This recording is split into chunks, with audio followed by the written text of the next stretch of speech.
Mr. Deputy Prime Minister Kistion, Commissioner Vella, dear colleagues, ladies and gentlemen, first allow me to apologize for arriving a bit late. Traveling from Chisinau to Odessa exceeded a little bit the time that I scheduled for it. Also, I would like to express gratitude to the European Commission and to the Ministry of Foreign Affairs of Ukraine for the invitation to take part in this event. The fact that this is the third high-level meeting of stakeholders dedicated to the blue economy in this region is, in my opinion, a clear testimony to the fact that this initiative may become a long-term platform for dialogue and cooperation among all interested parties from the Black Sea Basin, but also from the surrounding areas. The numerous challenges and problems such as climate change, economic crisis, and social upheavals, the regrettable deterioration of relations between former neighbors and partners in our wider region should not stop us from striving to achieve, through joint concerted efforts, a higher level of synergy in our economic interaction and mutually advantageous cooperation in all key areas, in particular, if we are to become a competitive zone in the modern global landscape. While discussing the inherent opportunities of cooperation in the Black Sea Basin, we should not overlook the issue of integrating our transport networks with the eventual goal of adjoining them to the greater European Union transportation framework. In this sense, we should move from often outdated and uncompetitive connections to the practical implementation and application of the connectivity concept, which means, first and foremost, prioritizing and removing various economic impediments and barriers. The final objective of this exercise being the eventual assurance of unimpeded, secure, economically sound transport operations in the region, both for land but also for naval transportation. This gradual evolution should lead ideally to the development of a sustainable regional connectivity and integration of our region into the wider European market. We should give credit where credit is due. The European Union is an uncontested leader in promoting interconnectivity, and an example for this is the widening and extending map of the TEN-T networks, which allows capitalizing on the opportunities of increasing globalization of the economy and development of efficient infrastructure on the entire European continent. I am glad that the Republic of Moldova has become an integral part of this dialogue. We sincerely hope to bring our contribution to the evolution of the practical application of the connectivity concept.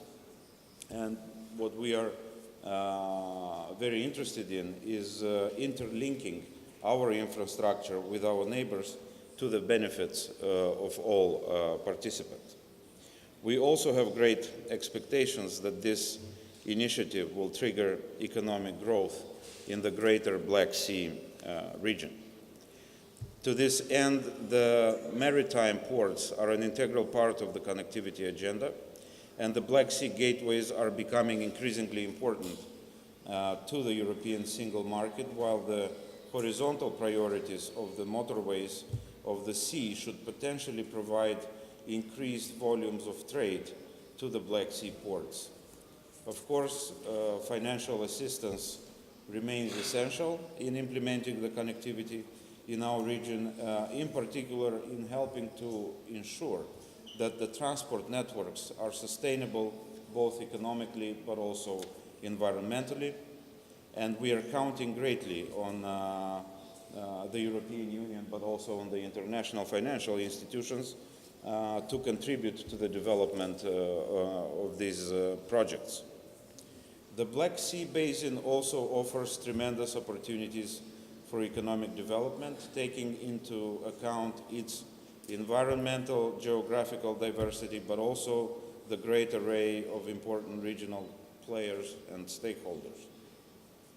The concepts of blue economy and blue growth have gradually become a familiar term in the states adjoining the Black Sea area, partially as a result of the efforts of the European Commission.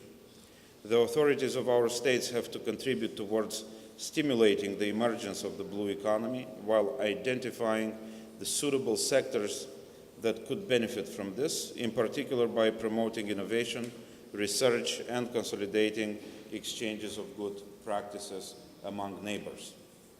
The threats emerging from climate change, water pollution, and overfishing are just some of the numerous challenges that could potentially unify the efforts undertaken by various political and economic actors from all the countries in our region.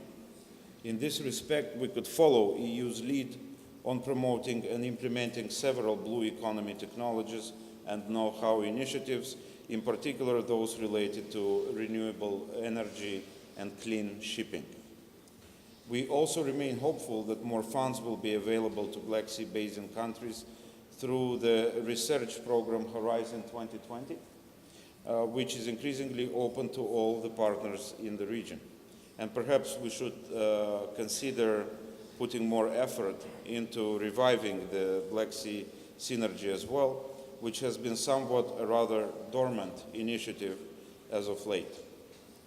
Although the concepts of blue economy and blue growth encompass a very wide variety of possible initiatives, I would like to take the liberty here and propose to perhaps concentrate our efforts on 2 or 3 fields or sectors, initially by promoting pilot projects and then following an obvious exercise of assessing the results, transposing them into reality. One of these could be the development of tourism in our region, in particular given the rich cultural heritage of the countries in the Black Sea Basin. We are all aware of the fact that the opportunities here are boundless. Of course, in order to attract tourists from all over the world, we have to dedicate substantial efforts to improve the infrastructure and offer a large array of services and cultural routes. This in turn will help to diversify our economies and improve the overall economic climate. Another priority could be cultural and educational exchanges in order to promote people-to-people contacts between the populations of our countries.